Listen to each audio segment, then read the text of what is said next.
Regarde ton clavier là tout de suite, que tu sois sur PC ou sur téléphone, regarde ton clavier. Il est sûrement un AZERTY, QWERTY ou des dispositions un petit peu similaires, mais pourquoi on a choisi ça? Eh bien on va voir ça dans cette vidéo. N'hésite pas à t'abonner, en ce moment je fais une vidéo par jour sur l'informatique, donc ça me ferait très plaisir que tu sois là tous les jours au rendez-vous. Bon, pour comprendre tout ça, faut remonter aux années 1870. Faut remonter à l'époque des machines à écrire, et à cette époque-là, t'as plein de touches sur un clavier comme maintenant, et quand t'appuies sur une touche, t'as un marteau qui va aller frapper la feuille. Mais faut savoir qu'il y avait énormément de problèmes à cette époque-là, et si deux touches étaient trop proches et que t'appuyais sur les deux touches quasi en même temps, les marteaux rentraient en collision et ça causait un énorme problème, la machine était enrouillée. Et du coup, les lettres les plus communes en anglais comme TH, ST, elles se trouvaient à côté et c'était chiant parce que tu les tapais tout le temps en même temps.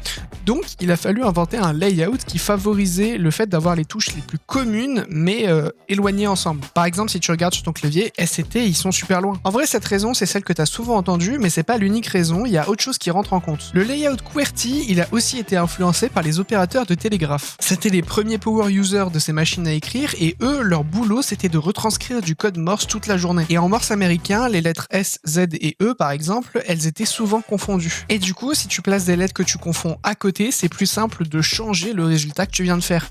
C'est pour ça que si tu regardes un clavier QWERTY, S, Z et E, ils font une ligne, ils sont juste à côté. Et du coup, c'est l'héritage de ces deux choses qui a créé le clavier QWERTY, AZERTY, enfin bref, peu importe la disposition, c'est à peu près similaire.